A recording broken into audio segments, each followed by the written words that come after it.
Welcome to this explainer. Today we're diving into some seriously fascinating source material to uncover a mechanism that is literally running inside your head right now.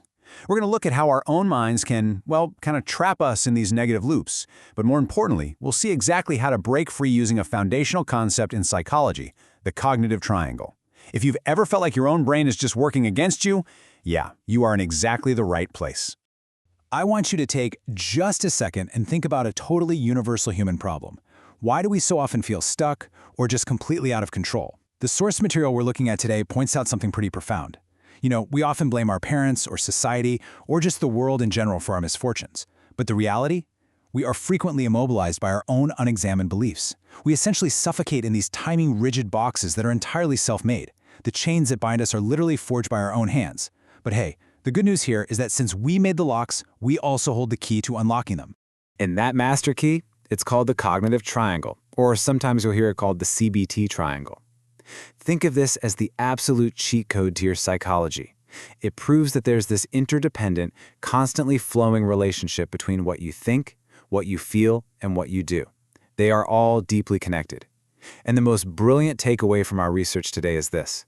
If you can intervene at just one single corner of this triangle, if you can change just one thought, regulate one feeling, or alter one behavior, you can literally short-circuit the entire negative cycle and change your life.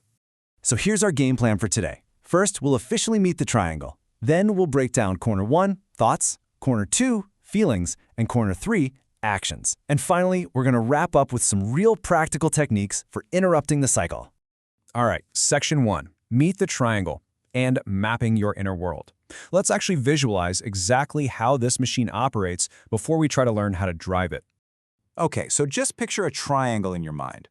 Up at the top angle, you've got your thoughts. Down on the bottom right, you have your feelings. And on the bottom left, your actions or behaviors. This perfectly illustrates how the cycle just keeps itself going. For example, say a distorted negative thought pops into your head. Boom, that thought immediately triggers a negative emotion. That uncomfortable feeling then drives you to a negative or maybe an avoidant behavior. And that behavior, it feeds right back up into the loop, generating more negative thoughts. It's basically an engine that powers itself, for better or for worse. Moving on to section 2. Corner 1. Thoughts. These act as our maps of reality. Our thoughts are our direct intermediary with the universe, but as the source material reveals, they are very often flawed maps. So there are a few hard truths about your mind that we really just have to accept.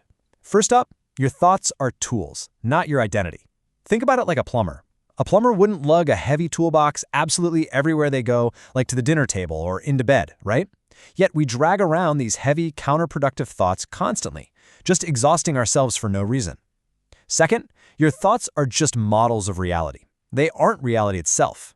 Mistaking your thoughts for reality is kind of like mistaking a map for the actual physical terrain.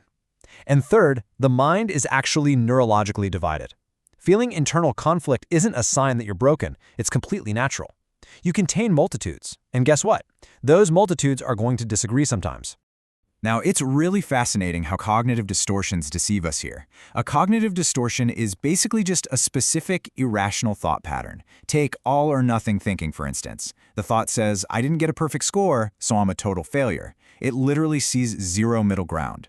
But look how easily we can reframe that to actually match reality. I made a mistake, but I'm learning and I'm on the right track. Reframing doesn't mean faking toxic positivity, It just means bringing your thoughts back into alignment with the actual facts of reality. All right, section 3. Corner 2. Feelings. These are indicators, not dictators. Feelings are deeply intertwined with our thoughts, and they often act as the immediate consequence of those stories we're constantly telling ourselves. There's this absolutely fantastic quote from neuroscientist Antonio Damasio that really captures this perfectly. He says, "We are not thinking machines that feel, we are feeling machines that think." Wow! Emotions evolved over eons strictly for survival. They aren't inherently good or bad. They're literally just data. They operate as these deep evolutionary indicators that we have to learn to read, rather than dictators that we're somehow forced to blindly obey. A super practical way to read that data is by using the mood meter, which maps our emotional energy into 4 zones.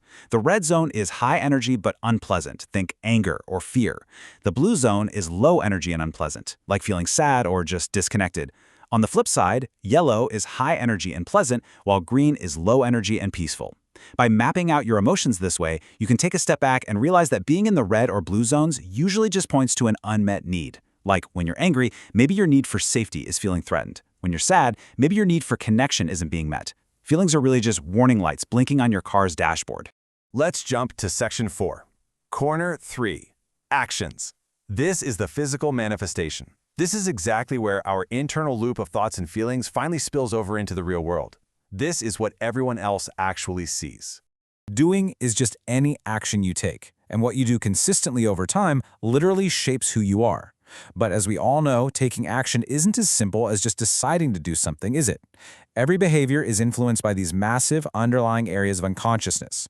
Our source material describes this in a really playful way. It's like your brain is a playground with these competing internal characters. You've got an instant gratification monkey who just wants to be comfortable right this very second, and it's actively fighting against a rational decision maker who is desperately trying to plan for the future.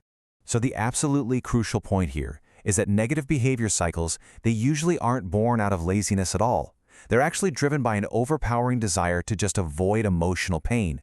When you catch yourself engaging in a destructive habit, it's often just a misguided attempt to relieve internal stress, anxiety, or shame that was generated by the other two corners of your triangle. And here is the real kicker.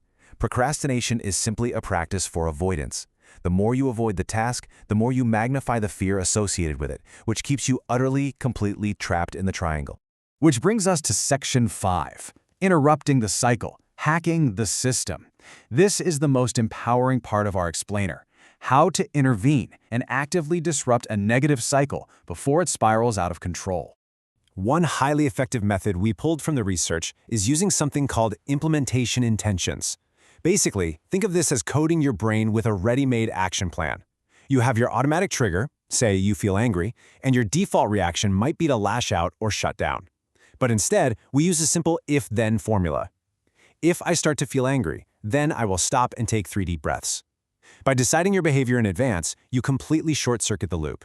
Your unconscious mind already knows exactly what to do before your raw emotions can take the wheel. It's a total game changer. To truly break free on a daily basis, the source material introduces the radar technique to create some vital space between what you think and what you do. Step 1 is reflect. When you get triggered, just pause. Observe your internal state without any judgment. Step 2 is describe. Plainly name the emotion or the thought. Say to yourself, I'm having the thought that I am a failure, rather than just saying, I am a failure. That one tiny shift creates so much distance. And finally, step 3 is respond. Now that you actually have that distance, you can consciously choose a wise, value-based action instead of just reacting on pure autopilot. You're steering your mind with intention instead of just being dragged along by the current. So as you can see, your mind doesn't have to be a trap. The cognitive triangle proves that yes, your thoughts, feelings, and actions are deeply intertwined, but they are also totally vulnerable to your conscious intervention. And since changing just one corner changes your entire life, the only question left to ask yourself is this: which corner of your triangle are you going to change today? Are you going to challenge a distorted thought, map out a complex feeling, or use an if-then rule to alter an action? The choice is entirely yours.